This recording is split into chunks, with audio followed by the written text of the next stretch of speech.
Hai Sobat Investim. Nah, hari ini untuk pertama kalinya kami Praja Institut Pemerintahan Dalam Negeri yang melaksanakan praktek lapangan 3 di Kantor Dinas Penanaman Modal dan Pelayanan Terpadu Satu Pintu Provinsi Kalimantan Timur akan menyapa seluruh Sobat Investim sekalian yang dibungkus melalui podcast dan dalam rangka untuk memperkenalkan potensi investasi serta kontribusi Provinsi Kalimantan Timur dalam pembangunan ekonomi daerah serta nasional.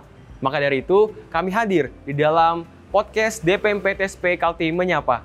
Provinsi yang dikenal dengan benua etam ini memiliki kekayaan sumber daya alam yang melimpah di seluruh wilayahnya, serta didukung dengan infrastruktur strategis yang terus dikembangkan, menambah optimisme pemerintahan Kalimantan Timur dalam pembangunan. Diharapkan dengan adanya podcast ini akan menjadi insight dan referensi yang berguna bagi pertumbuhan investasi di Kalimantan Timur, serta mendukung pemulihan percepatan ekonomi nasional. Di sini kami ingin mengulik bagaimana dampak serta strategi pemindahan Ibu Kota Nusantara terhadap Provinsi Kaltim dengan iklim investasinya sebagai kawasan penyangga. Bagaimana pembahasannya? Mari kita simak bersama.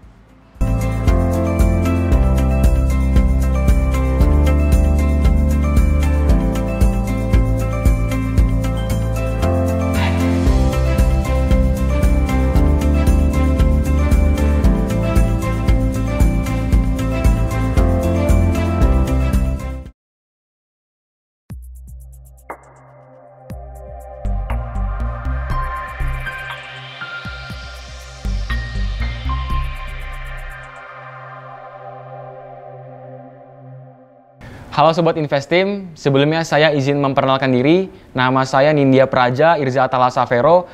Hari ini saya berkesempatan untuk menjadi host di podcast DPMPTSP Kaltim Menyapa. Dan kebetulan hari ini saya berkesempatan untuk mewawancarai salah satu kepala bidang yang ada di DPMPTSP Provinsi Kalimantan Timur. Dan sekarang hadir langsung Ibu Kabid Bidang Perencanaan Pengembangan Iklim Penanaman Modal DPMPTSP Provinsi Kalimantan Timur, Ibu Riawati SSI MEM. Apa kabar Ibu? Alhamdulillah baik. Nah, suatu kehormatan bagi saya bisa bertanya langsung mengenai topik yang hari ini akan kita bahas. Nah, Sobat Podcast DPMPTSP Kaltim Menyapa, Sobat Investim sekalian, Ibu Riawati ini merupakan salah satu kepala bidang yang bertugas di kantor DPMPTSP Provinsi Kalimantan Timur. Dan beliau juga merupakan salah satu lulusan The Flinders University of South Australia. Maka dari itu saya ingin memberikan statement sedikit mengenai Provinsi Kalimantan Timur menggunakan bahasa Inggris. So, as far as we know, East Kalimantan is the one of the Indonesia province of the eastern side of Kalimantan. The province located strategically in the center of Indonesia, along with the national trade shipping routes, the LQ2. From an economic standpoint, East Kalimantan economic size is the largest in the eastern of Indonesia.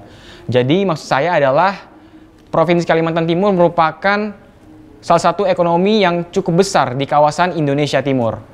Yang menjadi pertanyaan saya adalah, apa sih Bu 10 potensi dari 10 kabupaten kota yang ada di Provinsi Kalimantan Timur yang menjadi realisasi investasi di Kaltim sebesar 54 triliun di tahun 2022 ini? Oke, baik. Kita di tahun 2022 ini dikenakan target realisasi investasi cukup tinggi 54 triliun. Tetapi kalau kita lihat peluang-peluang sebenarnya yang ada di 10 kabupaten kota yang ada di Provinsi Kalimantan Timur ini bukan suatu hal yang mustahil untuk dapat mencapai, tapi tentu saja dengan kerja keras yang sama. Seperti misalnya yang harus menjadi catatan adalah target realisasi itu akan mendapat support dari pusat, kemudian provinsi dan kabupaten kota apabila itu selaras antara kebijakan pusat, kebijakan provinsi, dan kebijakan dari kabupaten kota. Nah, kita ambil contoh seperti Kabupaten Mahulu, Kabupaten Termuda, itu ditetapkan sebagai kawasan industri perbatasan. Nah, Kabupaten Mahulu kalau kita lihat sepintas mungkin masih kalah dengan kabupaten kota lain yang ada di Kalimantan Timur, tapi wajar saja karena itu merupakan kabupaten termuda. Tapi ada potensi antara lain seperti potensi culture. Jadi di sana yang paling utama itu adalah potensi terkait dengan kebudayaan, kemudian juga ada kawasan, memang banyak kawasan lindung. Kalau orang melihat secara selintas kawasan lindung itu tidak bisa diapa-apain, tapi sekarang tidak. Karena apa, kita masih punya peluang untuk kereta karbon ya, jadi ada perdagangan karbon. Nah ini juga nantinya yang kami nanti akan lihat ulang berapa sih luasan yang selama ini sudah masuk di perhitungan perdagangan karbon itu, kemudian berapa luasan yang masih bisa ada. Jadi penguasaan hutan itu juga bisa dimasukkan ke sana. Dan mereka juga punya potensi di perikanan, jadi perikanan, kemudian culture dan lain-lain. Jadi ekoturisme masih ada karena di sana juga kawasan Riam dan air terjun itu ada di Mahulu. Kemudian kita turun lagi di Kutai Barat. Kutai Barat juga sama. Di sana juga ada ekoturisme dan ekoculture di sana.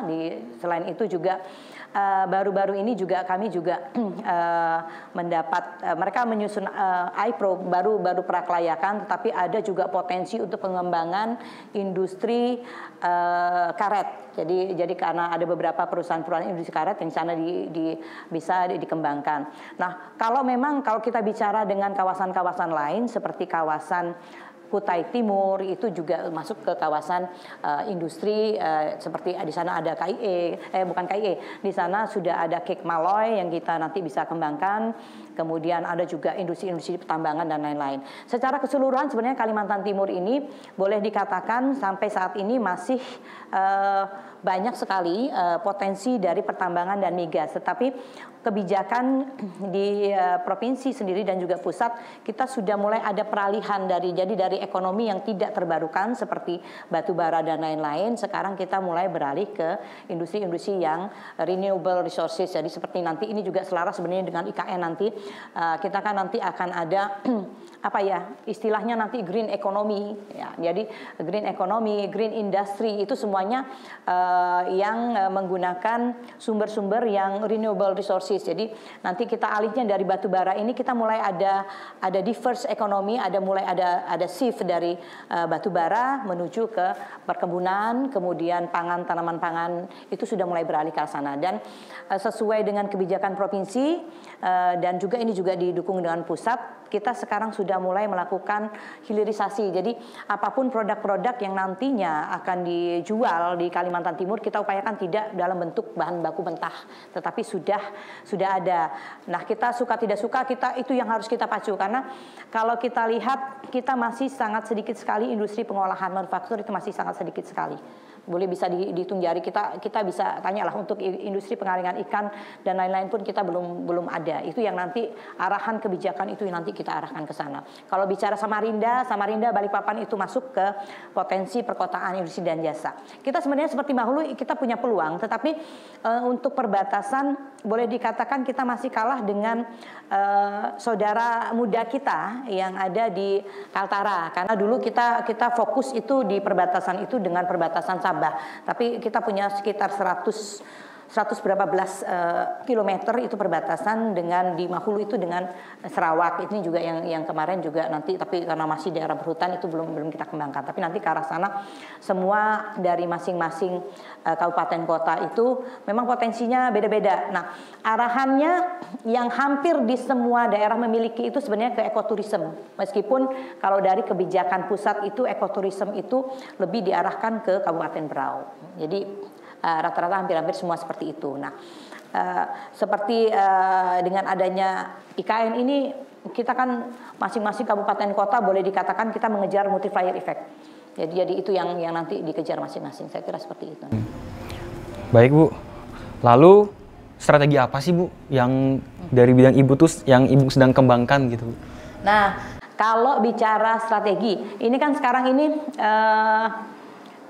kita itu kekurangan kita utama apa? Banyak sekali, apalagi setelah setelah IKN ini dikatakan disebarluaskan, kita bisa kedatangan tamu-tamu itu tidak hanya dari dalam negeri, tapi investor dari luar negeri pun banyak. Kelemahan kita apa? Kita masih kurang kajian yang ready to offer. Jadi kita masih kurang investment ready to offer, kajian-kajian iPro yang siap untuk diberikan itu masih kurang hampir di setiap kabupaten kota. Jadi boleh dikatakan kita itu kita punya banyak sekali potensi, tapi ketika potensi itu belum menjadi peluang karena kita belum punya hitungan ini layak nggak sih secara aspek hukum, secara iPro itu kan harus aspek hukum, kemudian aspek ekonominya, kemudian dia bankable atau enggak bankable tuh dia bisa nggak sih masuk kalau orang, karena gini, investor itu kan tidak serta-merta dia bawa duit, dia harus bisa minjam kan. Nah, itu bisa nggak sih?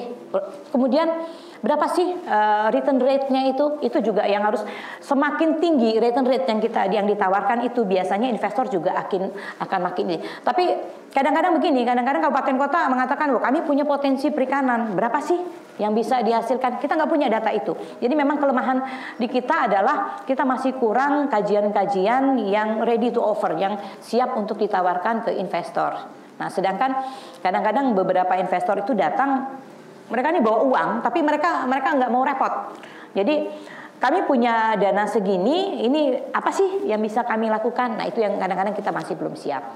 Nah, kami sebenarnya tahun kemarin kita sudah coba, ini strateginya, kita sudah coba tahun kemarin kita bekerjasama dengan Bank Indonesia, kita mengajarkan gimana caranya sih kita mengadakan pelatihan dan bimbingan teknis kepada kabupaten kota, dan itu kemarin sudah ada hasilnya beberapa iPro di 8 kabupaten kota.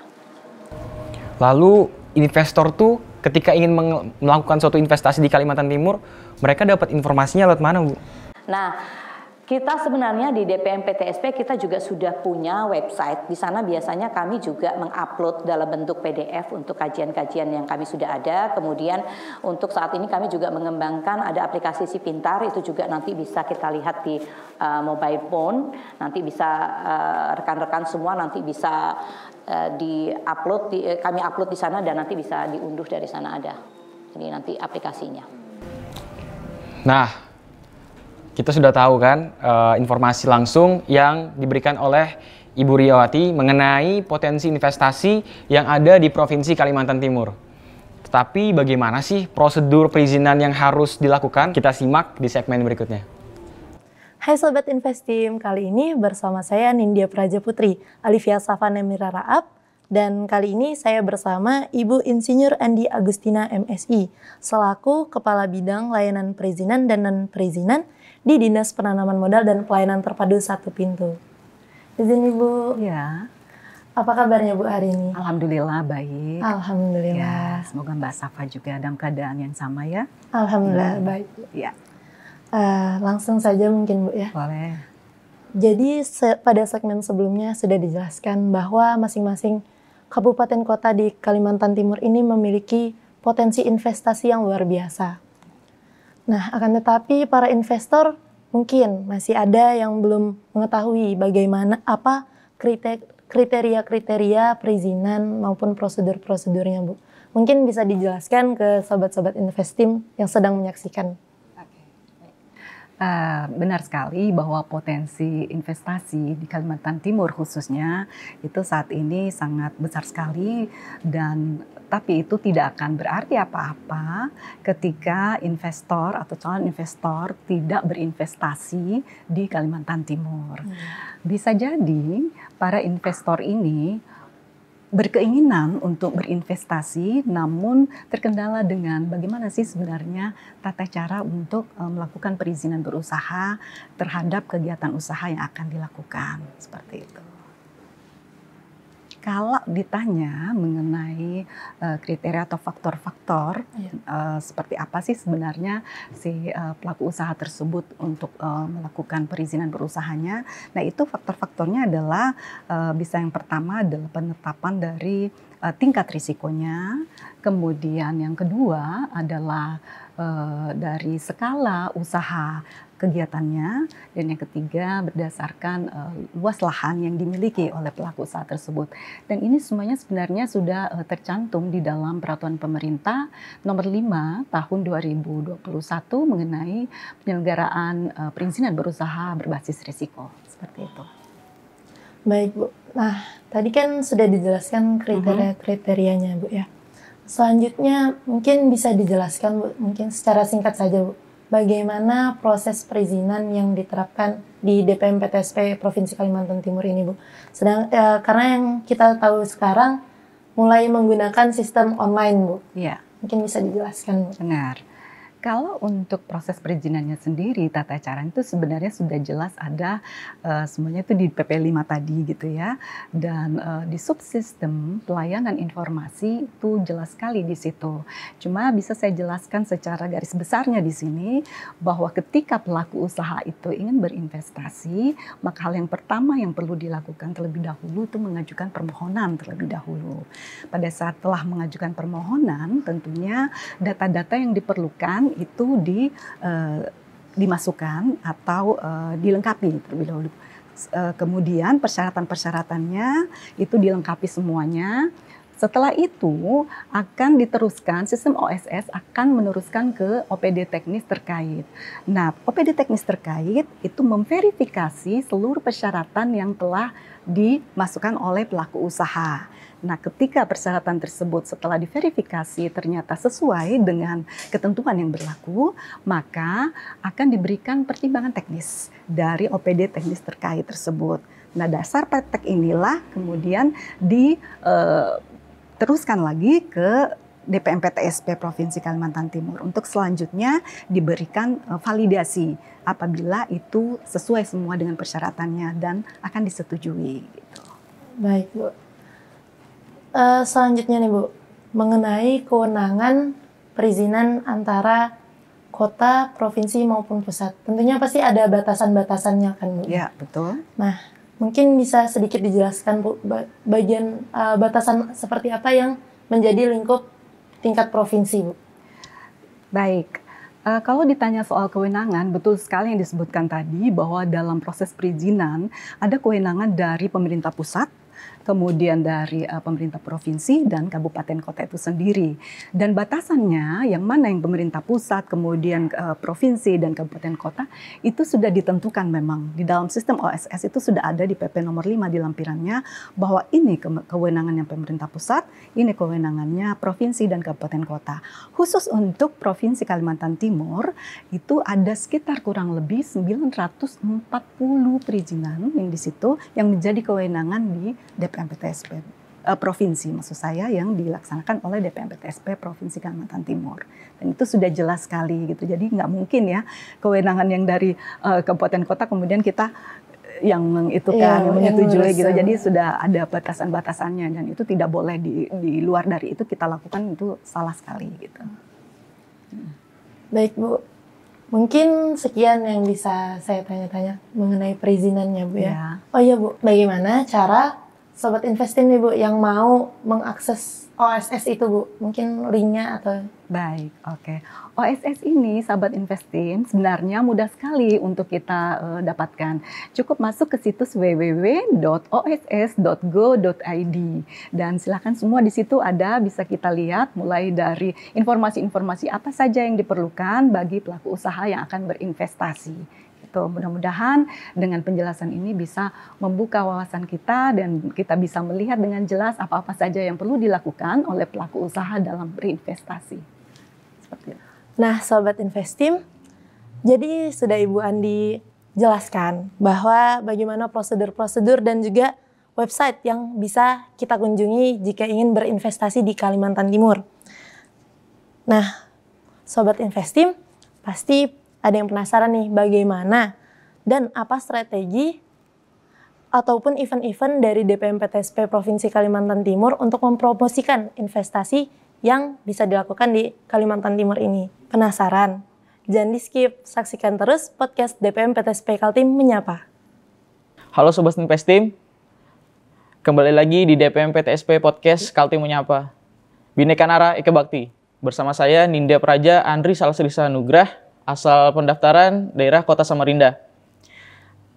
Pada segmen ketiga ini yang menjadi segmen terakhir, kita akan berfokus mengenai pembahasan tentang promosi penanaman modal. Yang kali ini saya akan langsung mewawancarai Bapak Nur Adenani SOS MSI atau yang akrab disapa dengan Pak Dani, yang saat ini menjabat sebagai Kepala Bidang Promosi Penanaman Modal di Dinas Penanaman Modal dan Pelayanan Terpadu Satu Pintu Provinsi Kalimantan Timur. Apa kabar Bapak? Terlihat sangat sehat dan semangat hari ini Pak ya. Alhamdulillah kita baik semua, salam sehat untuk semua. Iya, dan sedikit informasi nih sobat-sobat investor sekalian, bahwa Pak Dadi ini sendiri termasuk salah satu dari Purna Praja kami ataupun senior kami, yaitu sebagai Purna Praja APDN Samarinda Pak ya. Lulus tahun berapa tuh Pak? Pak? Kurang lebih 1992. 1992. Angkatan terakhir yang ada di kota Samarinda atau di provinsi Kalimantan Timur. Oh, salah satu bagian. Kita bergabung di Jatinangor. Salah satu bagian dari senior kami juga ini. Siap. Wah, pasti Bapak ini juga menjadi salah satu abdi negara yang merasakan beberapa kepemimpinan dari kepala daerah dan juga merasakan berbagai asam garam manis pahitnya daripada menjadi seorang abdi negara, Pak. Alhamdulillah. Pengalaman di lapangan kita rasakan seperti itu. Gitu, Pak. Nah, langsung deh kita nih ke topik pembahasannya nih, Pak. Sebagai kepala bidang yang berwenang dalam hal kepromosian daerah, maka apa-apa saja, Pak, hal yang telah dilakukan oleh bidang promosi penanaman modal sejauh ini? Jadi kami selaku pengabdi negara, terutama di DPMPTSP, sebagai tempat terakhir kami, bukan tempat terakhir ya, langkah lanjut berikutnya dalam mengabdi di bidang promosi khususnya, kami menangani beberapa kegiatan atau event yang menjadi bagian tupoksi salah satu dari DPMPTSP. Di antaranya mempromosikan investasi daerah, terutama di kabupaten kota ke dunia luar, dalam artian dimanapun ada event kita akan promosikan apa yang menjadi potensi di daerah. Tentunya di sini kita tidak hanya dari beberapa bagian yang ada di daerah itu sendiri, tapi secara keseluruhan bersama dengan OPD terkait yang membidangi atau yang menangani beberapa promosi yang akan kita lakukan, seperti itu. Lalu Pak, mungkin dalam mencapai tujuan yang telah ditetapkan oleh Bapak sampaikan tadi, serta oleh pimpinan serta pemerintah pusat kepada bidang Bapak, maka bukan tidak mungkin bisa saja mendapati berbagai hambatan di dalam perjalanannya. Jika boleh tahu Pak, apa sih kendala-kendala dalam mencapai tujuan-tujuan hal tersebut Pak? Jadi ada beberapa permasalahan sebenarnya yang ingin kita sampaikan, diantaranya adalah adanya potensi-potensi daerah yang tidak dikembangkan oleh kabupaten atau kota yang bersangkutan. Karena beberapa hal misalnya terkait dengan pengalaman adat masa lalu, pengalaman tambang liar masa lalu, itulah yang menyebabkan beberapa potensi di daerah ini tidak terangkat atau terkembangkan secara maksimal atau secara baik. Kemudian ada beberapa data yang menjadi kesulitan kami di DPMPTSP ini untuk memperoleh baik di berbagai sektor, terutama data-data palit yang ada di daerah. Jadi inilah yang selalu menjadi kendala kami. Namun itu tidak menjadikan kami lemah, tapi kami terus akan angkat potensi-potensi yang ada di daerah dengan bersama-sama melalui promosi yang kita lakukan baik di event nasional maupun event internasional. Demikian. Dari dulu Pak, kami paling sering melihat di setiap expo itu selalu ada DPMPTSP. Apakah memang itu menjadi salah satu ini juga Pak ya, event atau kegiatan wajib dari bidang Bapak Pak ya? Ya. Jadi kalau untuk mempromosikan itu memang kewajiban kami. Iya, Pak. Mempromosikan potensi di daerah, baik dari berbagai unsur, dari sektor, baik yang perkebunan, pertanian, perikanan kelautan maupun tambang. Namun sekarang kita menggiatkan di dalam hal eco-green. Jadi apa yang menjadi potensi daerah tentunya harus clear and clean, terutama untuk para investor atau pengembangnya nantinya mereka merasa aman, nyaman untuk berinvestasi di daerah kita, khususnya di Kalimantan Timur. Nah lalu Pak, lantas bagi kami nih Pak, kaum muda atau yang kini akrab disebut kaum milenial, kami ingin tahu dan cukup penasaran dengan apa-apa saja atau hal kegiatan yang akan dilaksanakan ke depannya oleh bidang Bapak nih Pak. Jadi kami di sini mengembangkan terkait digitalisasi juga, di mana kami merasa pangsa anak muda, di level anak muda ini perlu kita gali. Jadi kita membuat matchmaking yang tentunya ini ada keterkaitan dengan pasarnya anak muda. Jadi kita sudah bekerja sama dengan Provinsi Jawa Barat karena kita lihat di situ mereka lebih potensi anak mudanya dalam memasarkan sebuah produk ataupun memasarkan potensi daerahnya, terutama UKM, mereka sudah secara digitalisasi. Nah, disinilah kita kembangkan di Kalimantan Timur. Kemarin di tahun anggaran 2021 itu kita sudah beberapa kali mengadakan kegiatan secara online dengan mereka. Di sini juga terlihat ada semacam uji coba, di mana keberhasilan itu ada atau tidak, ternyata ini menjadikan sebuah potensi yang besar bagi para anak muda kita.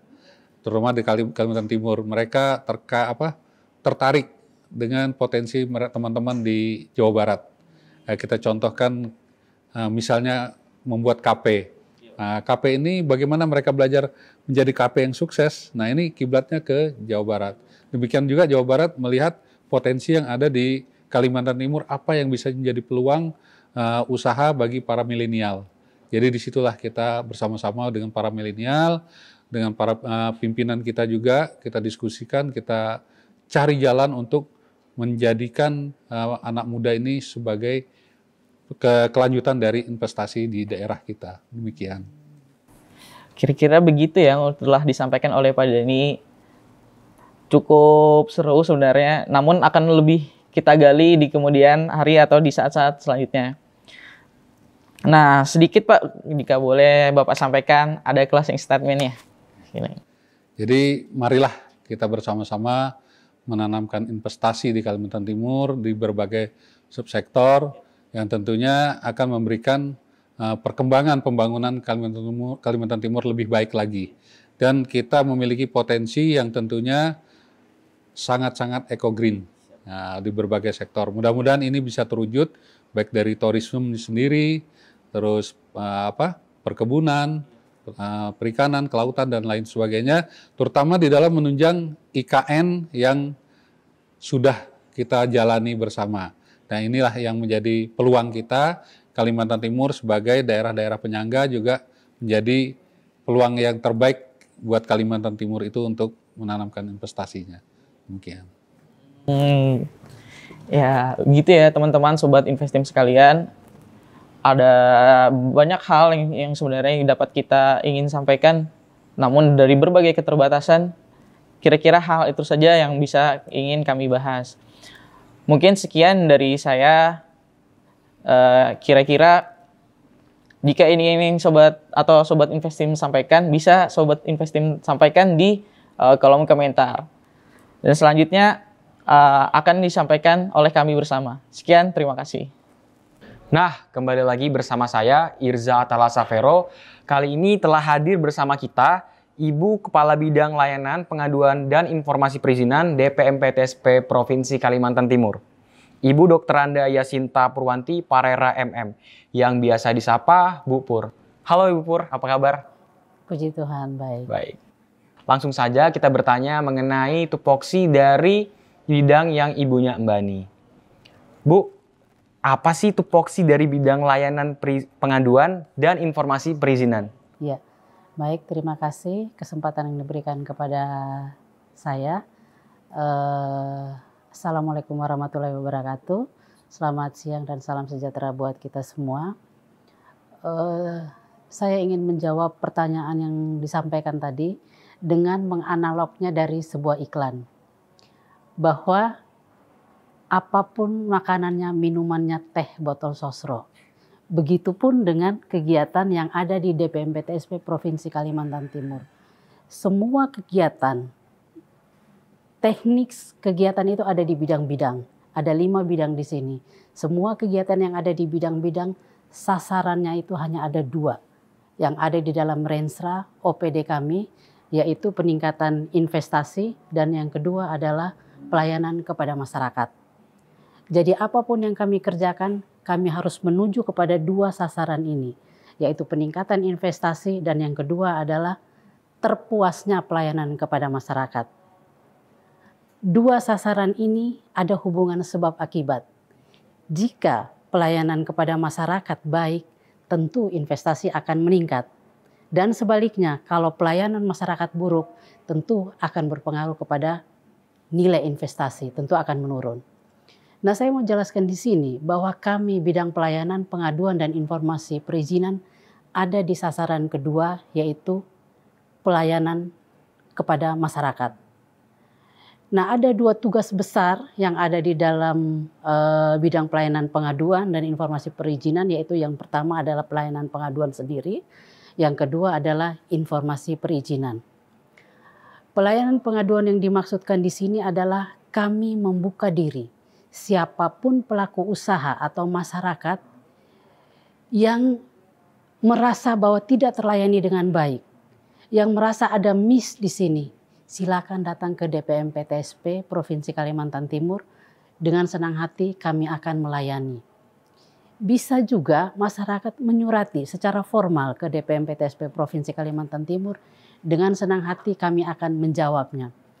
Itu pun ada batas waktunya. Ada 14 hari kami diberikan waktu untuk menjawab. Jika lebih dari 14 hari, silakan pengadu, dalam hal ini masyarakat, silakan menyatakan komplain ke DPM PTS Provinsi Kalimantan Timur. Juga kalau ada pengadu ingin menyampaikan unek-uneknya, silakan bisa ke Span Lapor. Span Lapor adalah salah satu sistem yang dibuat oleh pemerintah Provinsi Kalimantan Timur yang leading sektornya ada di Diskominfo. Melalui Diskominfo nanti akan disampaikan kepada OPD-OPD teknis terkait dengan pengaduan yang disampaikan. Misalnya terkait dengan perizinan, berarti nanti akan disampaikan surat kepada DPM PTSP, kami dengan senang hati akan melayani.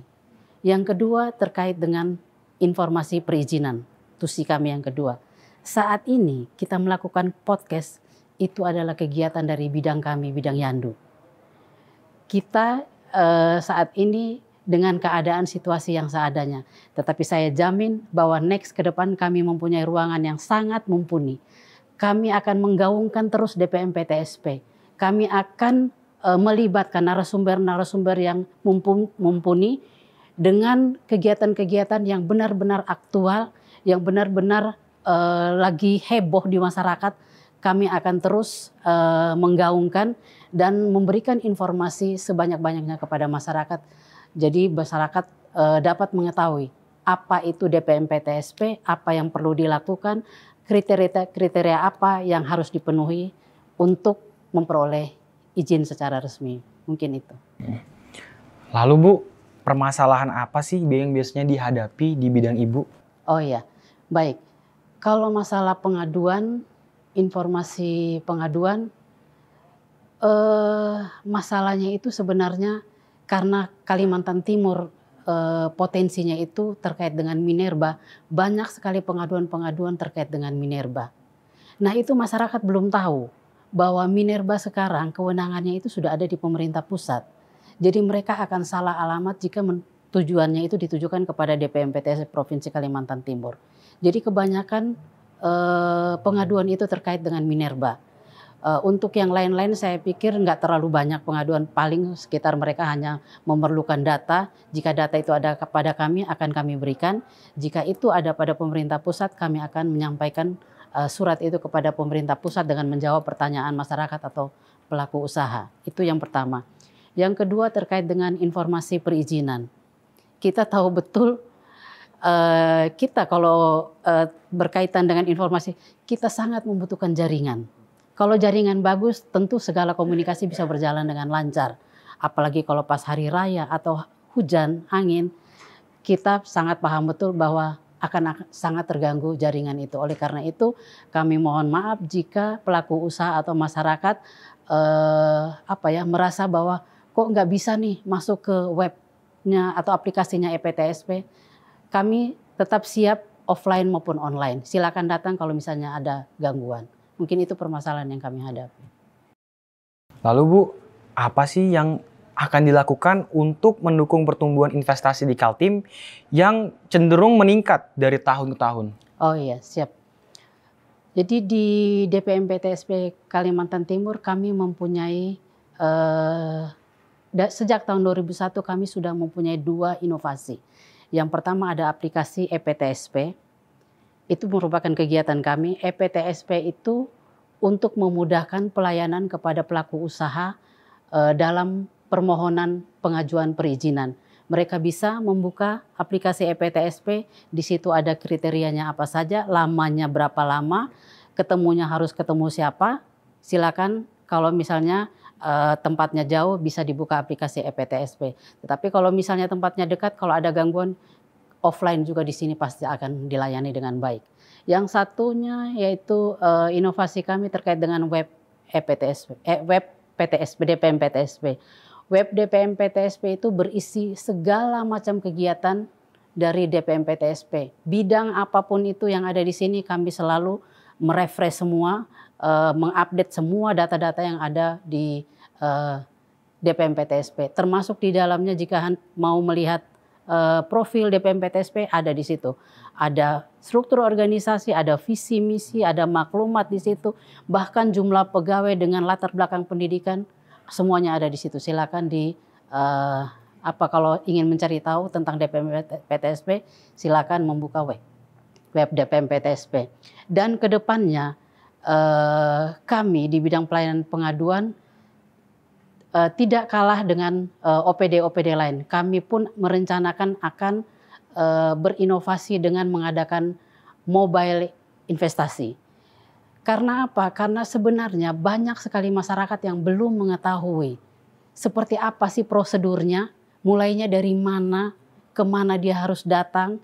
Jadi kedepannya saya berpikir saya akan mengajukan anggaran untuk mobile investasi.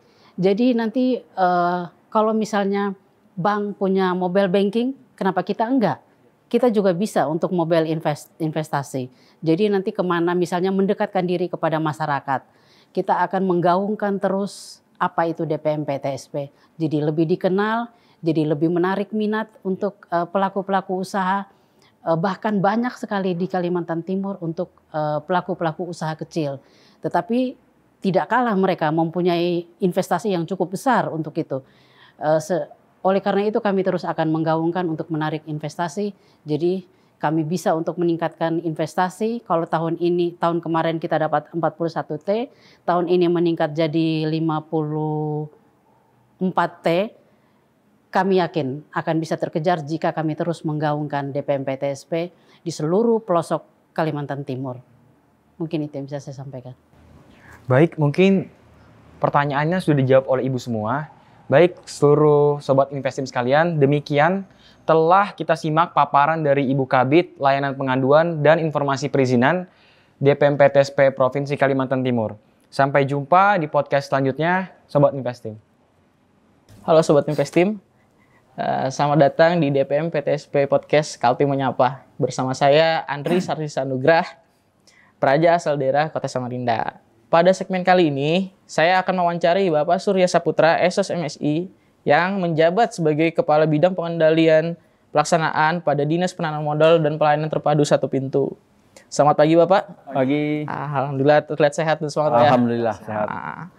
Pada kali ini kami berkesempatan untuk dapat mewawancarai Bapak Surya Saputra yang dalam hal ini menjabat sebagai Kepala Bidang Pengendalian Pelaksanaan dalam hal-hal yang berkaitan dengan realisasi investasi Kaltim, strategi serta pengawasannya di lapangan. Nah, langsung saja nih Bapak ke pertanyaannya kami. Yang pertama, bagaimana sih Pak dan jumlah berapa target realisasi investasi Kaltim itu sendiri Pak? Ya, terima kasih atas pertanyaannya. Jadi kita Provinsi Kalimantan Timur untuk tahun 2021 ditargetkan dengan target realisasi investasi sebesar 32 triliun. Alhamdulillah dengan berkat kerjasama teman-teman bidang pengendalian pelaksanaan dan dibantu dengan teman-teman DPNC Provinsi Kalimantan Timur, se-kabupaten kota, kita bisa mencapai target realisasi sebesar 41,17 triliun, itu melebihi dari target awal. Itu ada sebesar kenaikan sebesar 127%. Itu merupakan kerja keras dan dukungan dari teman-teman DPNCB se-kabupaten kota. Terus untuk target realisasi kita untuk tahun 2022 yang telah ditetapkan oleh Kementerian Investasi BKPM RI yaitu sebesar 54 triliun. Itu adalah merupakan tugas berat bagi kami, tapi kami tetap optimis bisa mencapai target realisasi itu dengan didukung oleh teman-teman DPNC Kabupaten Kota se-Provinsi Kalimantan Timur. Dan untuk target realisasi yang sudah kami capai untuk tahun 2022 ini adalah sebesar untuk TW1 sebesar 11,14 triliun. Itu untuk TW1, diharapkan untuk TW selanjutnya, TW2 dan 3 dan 4, kita lebih mencapai dari angka 11 itu dan bisa mencapai target yang 54 triliun yang telah ditetapkan oleh BKPM. Begitu. Lalu nih Pak, di pertanyaan selanjutnya, bagaimana dan apa-apa saja strategi dalam mengejar target realisasi investasi Kaltim yang telah Bapak sebutkan sebelumnya? Ada beberapa strategi yang kami capai. Pertama, kami adalah memberikan pemahaman kepada seluruh pelaku usaha yang ada di Provinsi Kalimantan Timur, walaupun itu berupa sosialisasi berkenan dengan laporan kegiatan penanaman modal yang biasa disingkat LKPM. Kita memberikan pemahaman kepada pelaku usaha berkenan dengan tata cara pengisian laporan kerja penanaman modal LKPM. Dengan laporan LKPM tersebutlah kita bisa mengangkat target realisasi yang telah ditetapkan oleh BKPM, yaitu sebesar 54 triliun. Ya. Lalu nih Pak, dalam bagian pengawasan itu sendiri Pak, bagaimana bidang Bapak telah menjalankan tupoksi di lapangan sejauh ini? Ya, selama ini yang kami lakukan adalah kita turun ke lapangan dengan peninjauan langsung ke lokasi perusahaan yang ada di kabupaten kota dengan memberikan pemahaman, pengertian betapa pentingnya pengisian LKPM ini untuk meningkatkan target realisasi yang telah ditetapkan oleh BKPM, pemahaman bagaimana tata cara pengisian LKPM. Karena itu LKPM itu berdasarkan dari peraturan BKPM RI nomor 5 tahun 2021, kewajiban perusahaan adalah salah satunya adalah untuk pengisian LKPM. Karena dengan laporan LKPM lah kita bisa mengangkat target realisasi yang ada di Provinsi Kalimantan Timur. Nah, dari berbagai pertanyaan tadi sudah sangat jelas dan lugas dijawab oleh Bapak Kabid Dalak ini sendiri, Bapak Surya Saputra. Nah, kiranya Pak dapat diberikan closing statement nih Pak.